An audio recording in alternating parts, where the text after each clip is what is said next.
Berbarengan dengan itu daerah menyiapkan jaring pengaman ekonomi. Maka dua hal ini kita siapkan betul agar Bupati Jepara nantinya juga sudah menyiapkan betul. Jadi anggarannya berapa, hasil refocusingnya berapa dimasukkan ke daerah-daerah, ke wilayahnya untuk penanganannya seperti apa.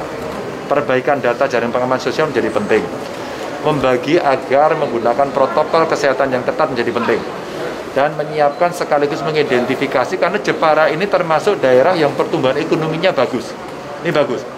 Maka industrinya silakan ditata, relasi dengan buruhnya yang baik, terus kemudian mereka harus menggunakan protokol-protokol kesehatan. Maka perbaikan-perbaikan ini menjadi penting untuk dilakukan di Kabupaten Jepara. Dan tadi pesan saya selalu jaga integritas, apapun itu ya. Pak, banyak orang masyarakat mengkritik terhadap pemerintah khususnya bantuan sosial yang tidak tepat sasaran. Nah, sebagai pemimpin seperti apa? Tidak apa-apa, sebenarnya dicatat saja. Maka kita siapkan kotak khusus. Kotak khusus itu apa? Kotak khusus itu kotak di mana mereka yang tidak mendapatkan jaminan itu dimasukkan ke kotak itu untuk kita carikan solusinya. Solusinya tadi saya sampaikan pada Bupati Jepara, umpama menggunakan Basnas, umpama menggunakan CSR, umpama menggunakan bantuan-bantuan dari filantrop. Nah, sehingga ini bisa diselesaikan. Sambil tentu saja kita harus melakukan integrasi dari data yang kita miliki. Maka perlu data integrator untuk itu. Nah, kita mencoba membantu menyelesaikan itu. Maka bantuan-bantuan kalau mereka terukur dengan baik, terdata dengan baik, kekurangannya bisa diisi oleh kabupaten dan provinsi.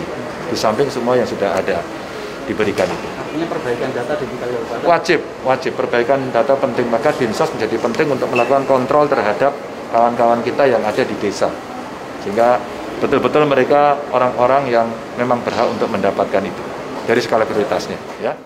Tingkat ekonominya cukup tinggi, pertumbuhan ekonominya. Nanti persiapannya seperti apa, Pak? Baik, jadi tadi melalui pidato Pak Gubernur memang diperintahkan untuk kita ini menyiapkan diri ya di dalam seluruh jajaran kawan-kawan yang ada di dalam gugus tugas. Maka oleh karena sebenarnya kita juga sudah menyiapkan itu.